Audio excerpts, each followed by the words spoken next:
Hello, Year 8. Looking at the work that we've set you to do with our letterbox, I just thought I'd do a quick demo on different things that you can use when you are at home so that you can still access your art lessons.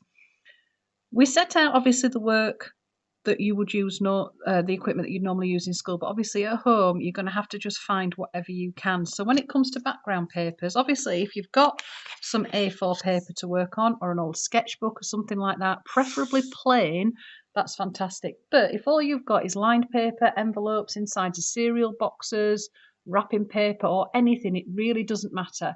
It's mainly you just accessing what's going on. As far as equipment goes, again, hopefully the majority of you will have pencils and pens that you can use. You may have coloured pencils, felt pens, and you might want to add a bit of colour to your work. You might be lucky enough to have some paints or watercolours, but you can use other things as well. So I've just made myself here, I did a tea bag in a cup, not too much water, and let it cool down. And then in this one here, I've got some instant coffee I've mixed up. So you can use these to start painting with. So the tea will give you a really nice delicate colour, whereas the coffee is a little bit darker. So you can use these with your tonal ranges and things like that. You could obviously sprinkle bits of tea and coffee on.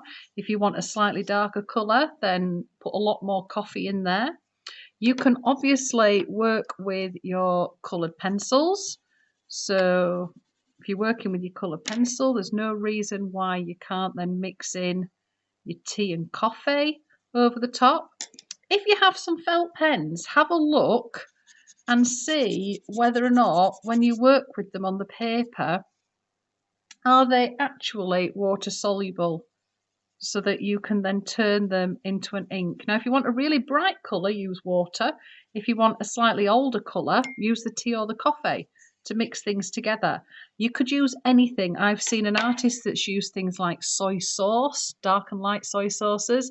Food colouring will work, but you need to be careful if you use that because obviously it is a dye and it will dye your hands. So let's just have a look at how we could apply that then to the work that we're doing at the moment. So we're doing a letterbox. So week one, what we've asked you to do is get an A4 piece of paper, fold it in half, and draw yourself a letterbox on the front. We've given you some examples, but you can go and have a look on the internet. Obviously, a line drawing is really nice, but we've learned a lot of stuff in school and you need to start pushing yourself a little bit further. So I decided with mine, because I wanted to make it look a little bit older, I was going to use the tea and the coffee to start dyeing my page. Now, you could obviously dye your paper first. So I could have painted the whole thing with tea to start off with. So I'm just going to fill in some of these sections. So I've got my tea on this bit here. I'll just do a half and half. I might want to go a little bit darker on the outside. So I'll go on with my coffee. If you've got an art brush, that's brilliant. But again, use your imagination. Have you got an old toothbrush? A sponge, a piece of fabric, a bit of cloth. So because we're working from home, you just need to be quite imaginative with what you could use for your artwork. So I could leave this now just with my tea and coffee, where I've just played with two different tones, a slightly darker with the coffee and a little bit lighter with the tea. So hopefully, got the sunshine behind me here in the art room.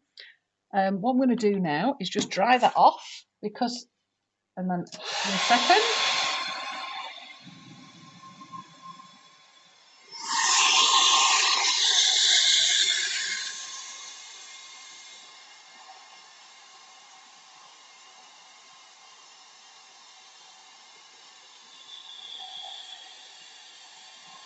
Could do with a hotter hairdryer.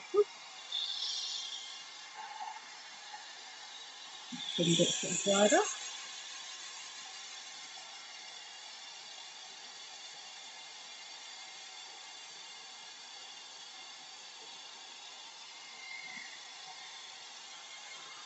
Okay.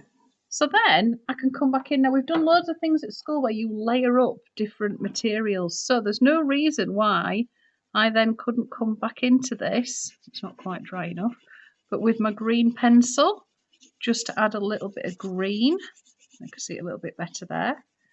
A little bit green over the top, just to add something else. I might decide that the actual door is going to be green. So I could add a little bit more to that. I could work with my pen and just come around the edge. Again, check if your pen, is it water soluble or is it permanent? Because that, you can really play around with that with the pencils that we've used and the pens that we've used in school.